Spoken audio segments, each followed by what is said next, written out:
I am Professor Amitabh Banerjee. Uh, I'll be talking today about water crisis. Like presently, we are having some sort of outbreak in Pune, India, which is giving rise to large number of cases of Guillain-Barré syndrome, and it has been attributed to pollution of drinking water with Campylobacter and perhaps with norovirus. So these are some of the concerns, and they are still investigating what can be the source because it's quite unusual, more than 70 plus cases in a very short period of time of Guillain-Barré syndrome, which is a rather rare condition, 1 in 1 lakh. So I there is a always a thinking that these are problems of developing countries, water pollution, sanitation, water contamination. So one of my favorite questions is to my students used to be, I used to give them a scenario that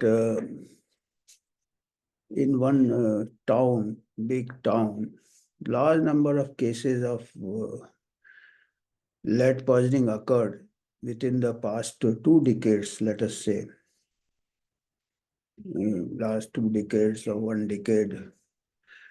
Large number of more than 9,000 children were exposed to lead due to poor water supplies.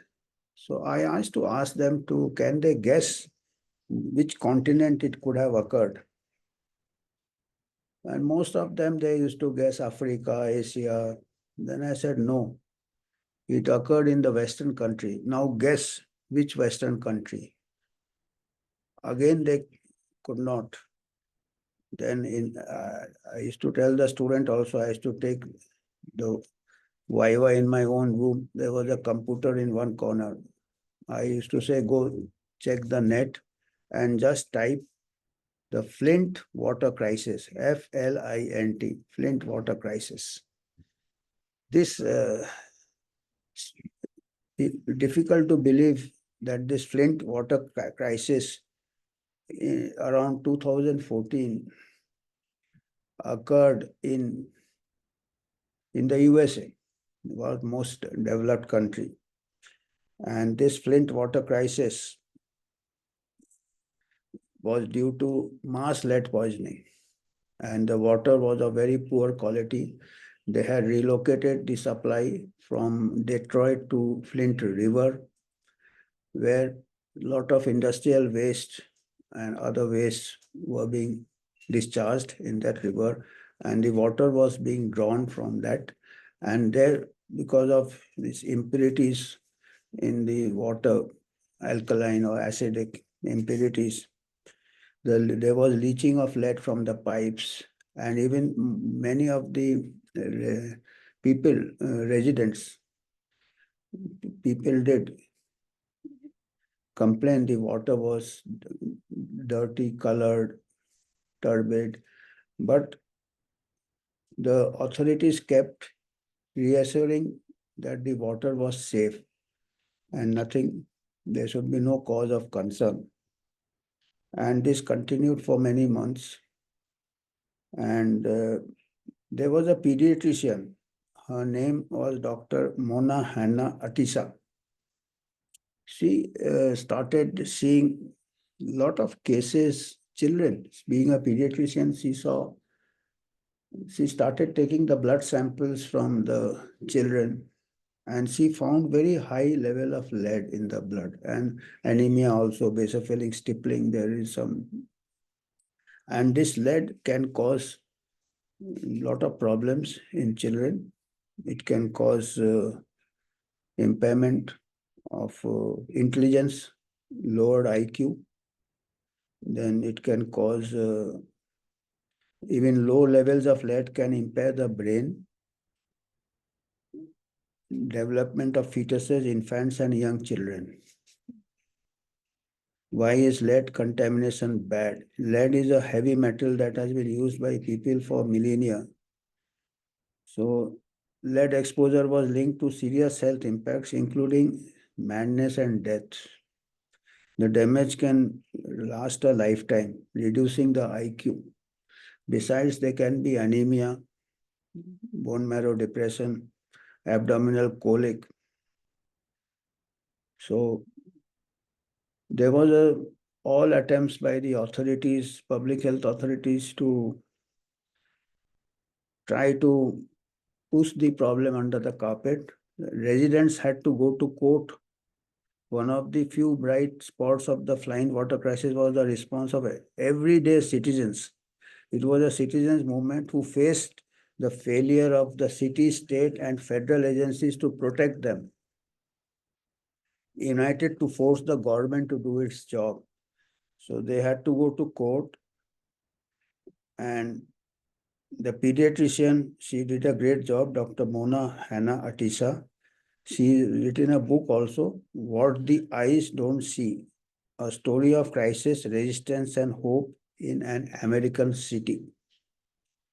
And even though the Flint water crisis is over, Anna Atisa said residents feel betrayed by the people who were supposed to protect them.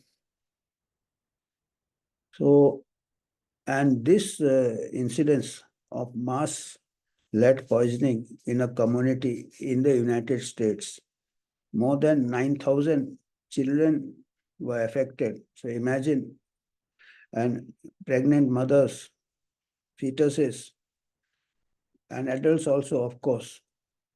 And it was the activism by a doctor and few people and the people's movement which made the authorities improve the water supply. And this case dragged on for almost 10 years. And some of the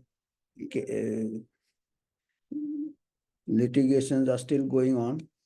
And so this brings to focus about discrimination also. This Flint town is in Michigan, which was once a very flourishing industrial town. General Motors was there, but afterwards and subsequently the industry came shifted, and many people were poor and were marginalized. Mostly the poor people were staying there, and their health was being neglected and their water supply was being compromised. So this has occurred in a developing country in recent times, last 2 decades. And in our country also, we have to be careful because there are a lot of people movements, a lot of industries are coming up. And industrial waste, they are also discharged in the water bodies. Besides, there are pollution of deep water, groundwater also. Pollution of groundwater with overuse of pesticides and other chemicals. In large parts of India, arsenic has been found found in groundwater, arsenic. And in water bodies, in the food chain, mercury gets accumulated in fishes and other aquatic animals, aquatic. So these are also poisons, mercury, arsenic. They also can cause symptoms like Guillain-Barré syndrome or nausea. So we have to monitor, as on today, mostly they are monitoring the bacterial content, chemical content also they do from time to time, but we have to have a more strict monitoring. So if large scale heavy metal poisoning can occur in a developed country, so it can occur anywhere in the world. And now the authorities are telling the citizens in Pune, we are having this problem of suspected poisoning, suspected outbreak of Guillain-Barré due to Campylobacter, and they are advising the citizens to boil the water, treat the water. But if it is a chemical, I mean, this may be a far chance, but we have to keep in mind. So any amount of household level of boiling or would not remove the chemical. So this is something which we have to keep in mind. So this is all I have to